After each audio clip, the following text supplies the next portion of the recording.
Good morning, security gang. Welcome to another episode of the CyberHub Podcast. The show's just about to get started. I'm going to go make my espresso and we'll get the show going. Don't go anywhere.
From the CyberHub bunker and studio, you're tuning in to the CyberHub Podcast. And now for your host and CISO, James Azar. Good morning, security gang. Welcome to another episode of the CyberHub Podcast Practitioner Brief. Wednesday, January 4th, 2023. We've got a packed show this morning. A lot to talk about. So don't go anywhere. Show's about to...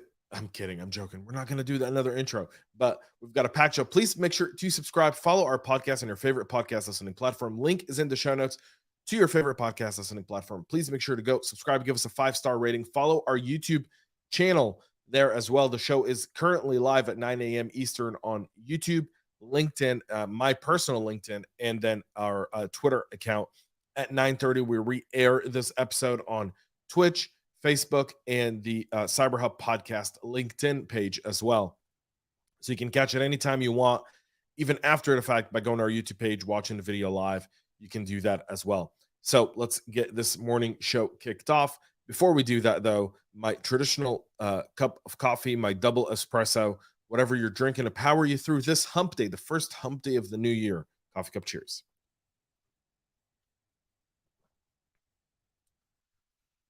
Our first story of the day is over 60,000 Exchange servers still remain vulnerable to ProxyNotShell attacks.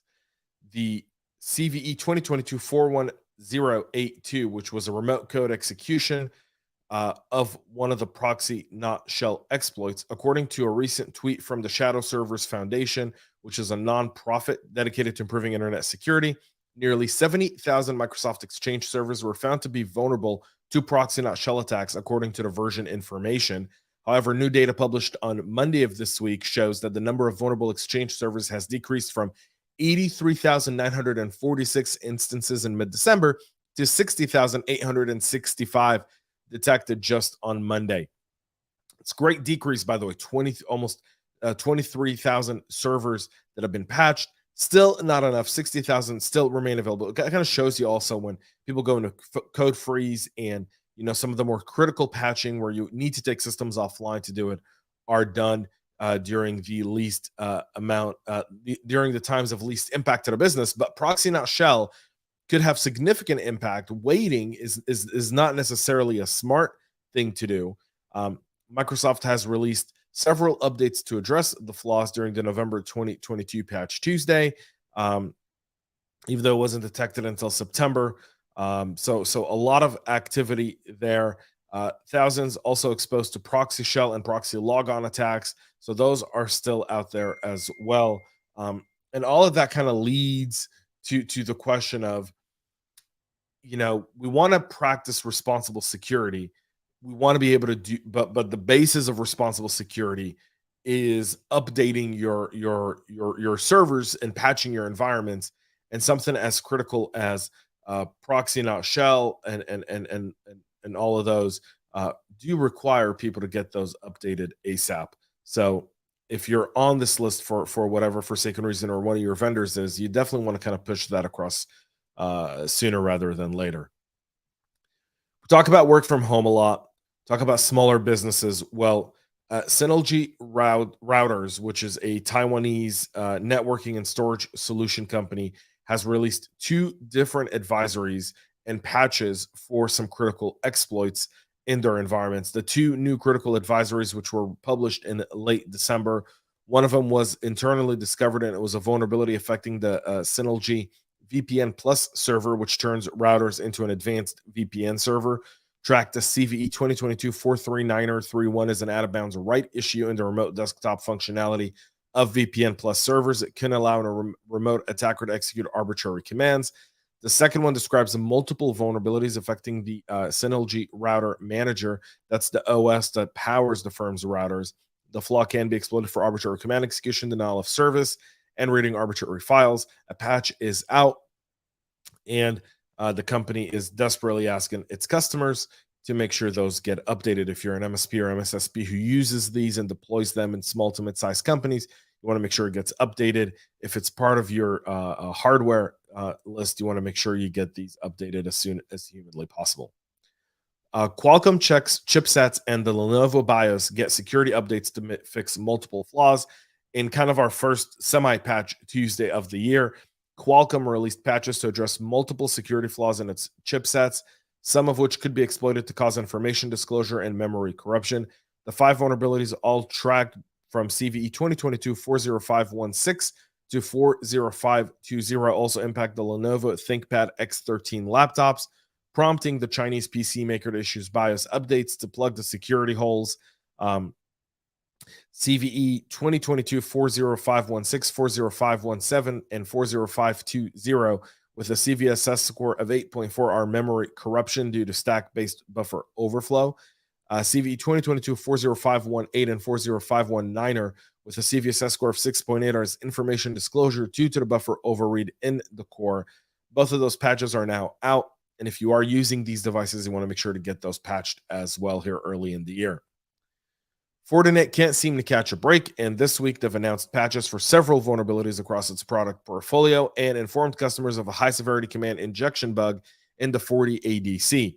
Tracked as CVE 2022-39947, CVSS score of 8.6, the security defect was identified in the FortiADC web interface, could lead to arbitrary code execution, improper neutralization of special elements used in an OS command vulnerability, and FortiADS may allow an authenticated attacker with access to the web GUI to execute unauthorized code or commands through a specially crafted HTTP request.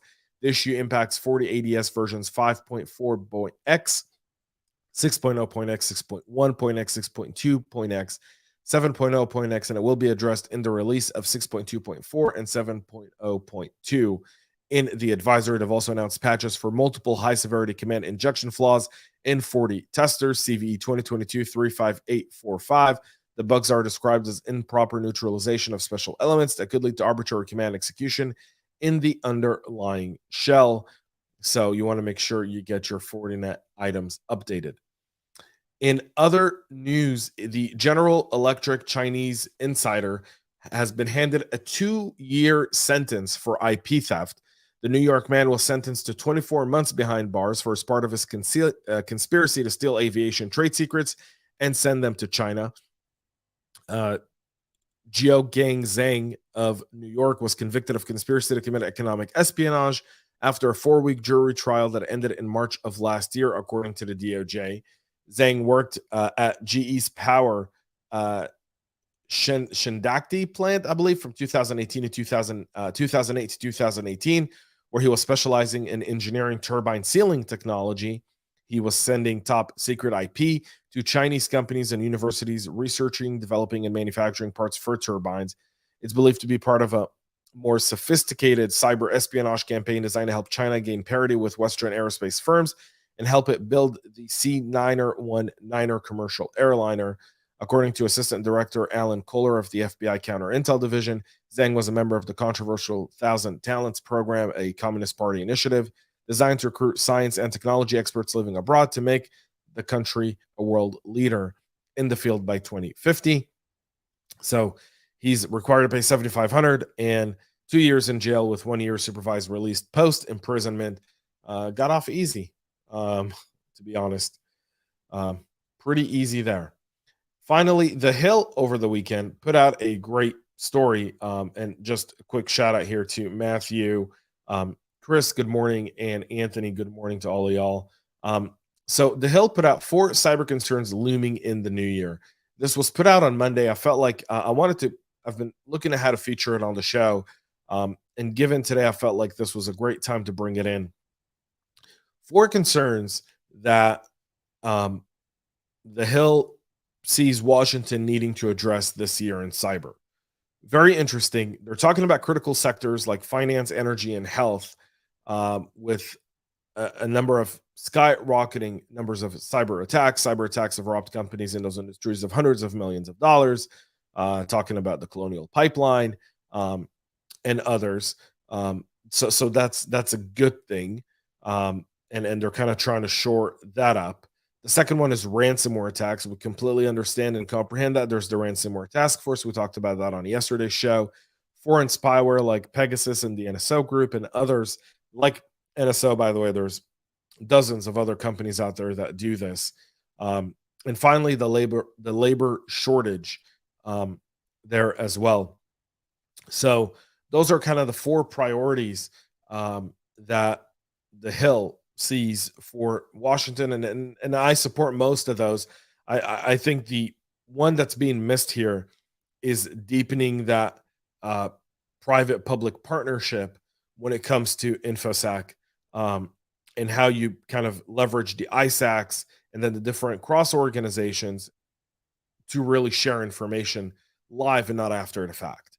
Again, one of the things we suffer from is we're very rarely proactive. We're almost always reactive. And so how can we kind of flip that script? And that's something we should be working on as well. That's it for our show today. We'll be back tomorrow to wrap up the first week of 2023 here on the show. Thank y'all for tuning in. Have a great rest of your day. Have a hump day midway through, almost Friday, and stay cyber safe.